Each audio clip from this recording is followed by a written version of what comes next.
Louisiana's approach to rent increases operates under the state's unique civil law system, rooted in the Napoleonic Code rather than the common law tradition used by every other state. If you manage rental property in Louisiana, the terminology and legal framework are different from what you'll encounter anywhere else. But the practical bottom line is that Louisiana gives landlords broad freedom to set and raise rent. The governing provisions are found in the Louisiana Civil Code, Articles 2668 through 2729, which govern the lease of things. Louisiana does not have rent control or rent stabilization of any kind. There is no state statute that caps rent increases, limits the frequency of increases, or requires landlords to obtain government approval before raising rent.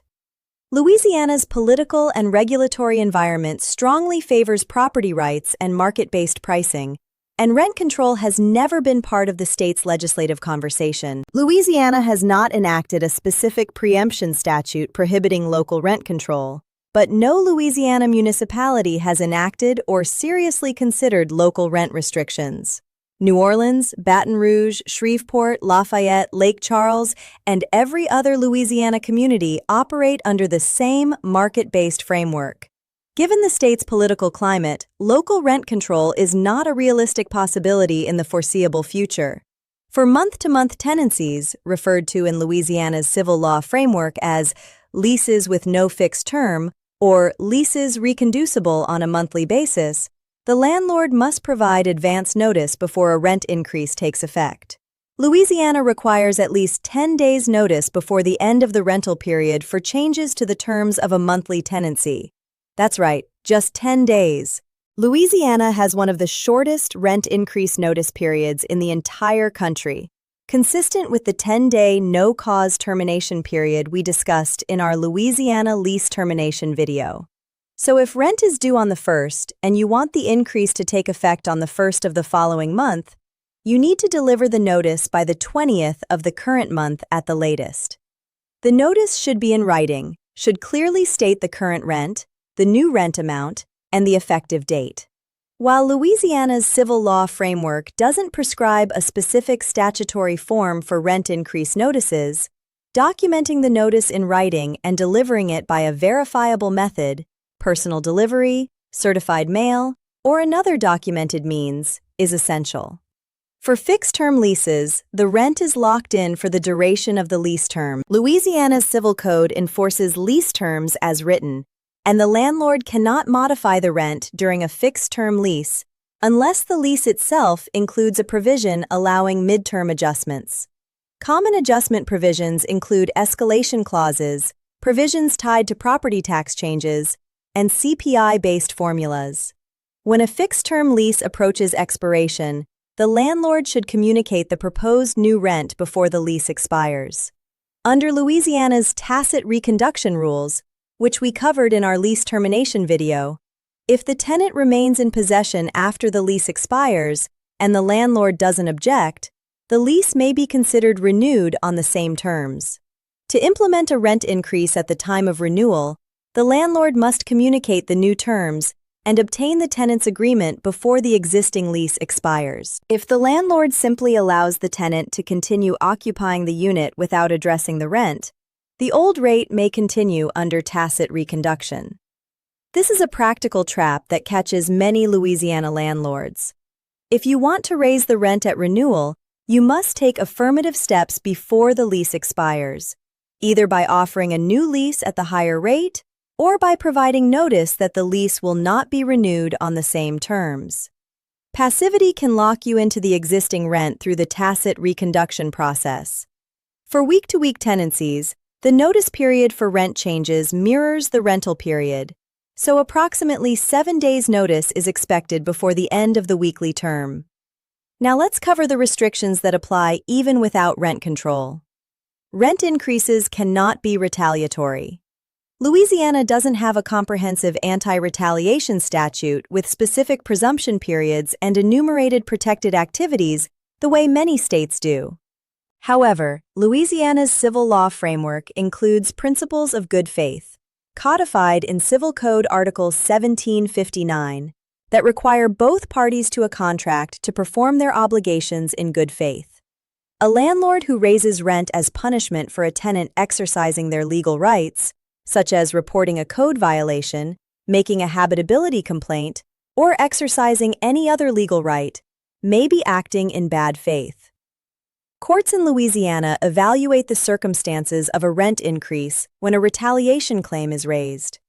While the burden on the tenant to prove retaliation is heavier in Louisiana than in states with statutory presumptions, a rent increase that is clearly timed to punish a tenant for exercising their rights can still result in legal consequences.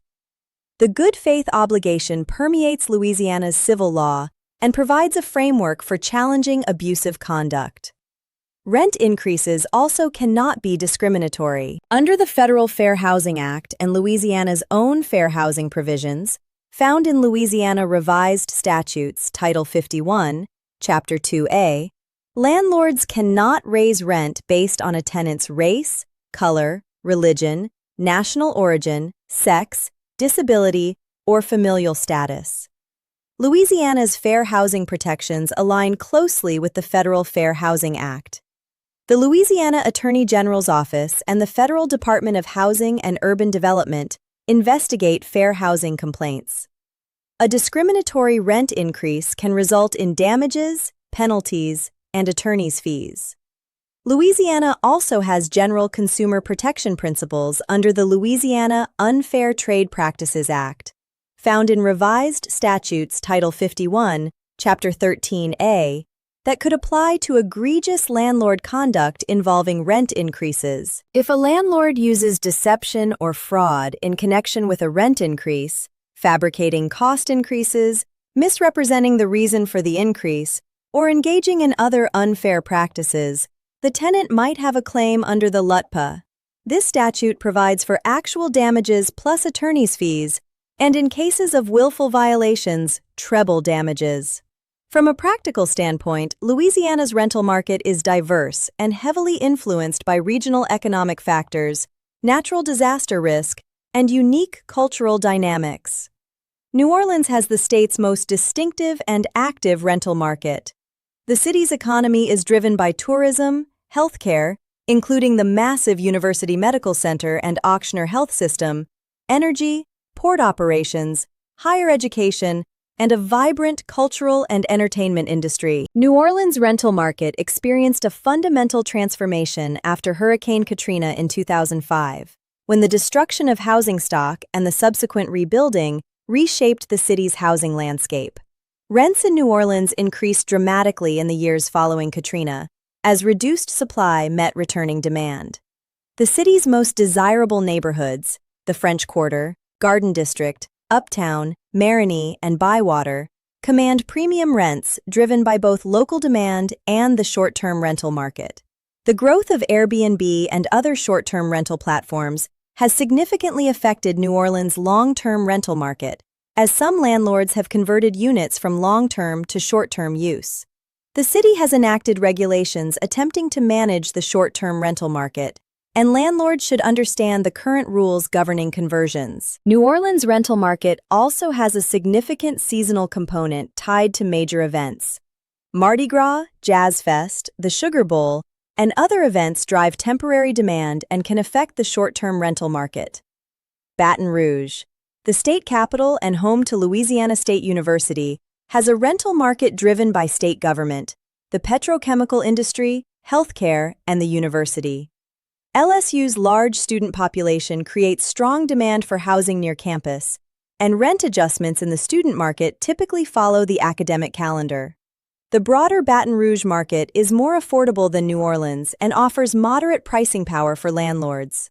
Shreveport and Bossier City in northwestern Louisiana have a rental market influenced by Barksdale Air Force Base, healthcare, and the gaming industry. Military tenants' housing budgets are tied to BAH rates, and landlords near Barksdale should monitor annual BAH adjustments. The gaming industry, centered on the Red River casinos, provides additional employment and rental demand. Lafayette and the Acadiana region have a rental market tied to the oil and gas industry. During production booms, rental demand increases and rents rise. During downturns, the market softens. This cyclical dynamic is similar to what we've discussed in other energy-producing states and requires landlords to be flexible with pricing. Lake Charles experienced extreme rental market volatility following hurricanes Laura and Delta in 2020, which devastated the city and surrounding communities. The destruction of housing stock created intense temporary demand for remaining units, driving rents upward.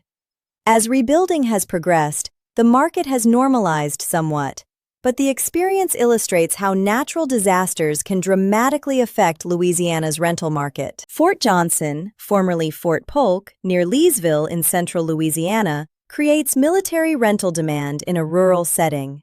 The base has been the subject of downsizing discussions, and its future status could significantly affect the local rental market. Landlords near Fort Johnson should monitor military planning developments. One best practice for Louisiana landlords: don't let tacit reconduction trap you into the old rent. When a fixed-term lease is approaching expiration, take affirmative action well before the end date. Send a written communication to the tenant, ideally 30 to 60 days before expiration, stating the proposed new rent for the renewal term and asking the tenant to confirm acceptance or provide notice of their intent to vacate. If the tenant doesn't agree to the new rate, provide a clear written notice that the lease will not be renewed under tacit reconduction. This proactive approach prevents the accidental continuation of the old rent. Another best practice: even though Louisiana only requires 10 days' notice for month-to-month rent increases, providing more notice for significant increases is smart business. The 10-day window is so short that a large increase can feel sudden and punitive to the tenant, even when it's justified by market conditions. Providing 30 days' notice or more for large increases gives the tenant time to plan and demonstrates good faith. This approach reduces turnover and maintains the landlord-tenant relationship. Louisiana's hurricane risk creates a unique consideration for rent increase timing and strategy. The Atlantic hurricane season runs from June through November, and Louisiana properties face the risk of significant storm damage every year. Implementing a large rent increase immediately before or after a hurricane can be both practically counterproductive. Tenants may not be able to pay more when they're dealing with storm-related disruptions, and reputationally damaging. Landlords in hurricane-prone areas should factor storm risk into their long-term pricing strategy and maintain adequate insurance and reserves. Louisiana's Civil Code also addresses what happens to the lease when the property is destroyed or substantially damaged by a fortuitous event. Under Article 2715, if the leased property is totally destroyed, the lease is dissolved automatically. If partially destroyed, the tenant can seek a rent reduction or dissolution. These provisions can interact with rent increase plans if a storm damages the property during a period when an increase was planned or recently implemented. For Louisiana landlords who participate in the Housing Choice Voucher Program, rent increases must be approved by the local housing authority. The authority evaluates whether the proposed rent is reasonable by comparing it to comparable unassisted units. Submit increase requests well in advance of the desired effective date. Louisiana requires landlords to return the security deposit within 30 days of the tenant vacating. The landlord must provide an itemized statement of any deductions. If the landlord fails to return the deposit within 30 days, they may forfeit the right to retain any portion and could be liable for penalties, including up to twice the amount wrongfully withheld plus attorney's fees. While these rules don't directly regulate rent increases, landlords should understand that increasing rent doesn't automatically entitle them to collect additional deposit from an existing tenant without a new agreement. For the complete guide to Louisiana rent increase laws, visit tenantscreeningbackgroundcheck.com. Subscribe to our channel for every state in our landlord-tenant law series.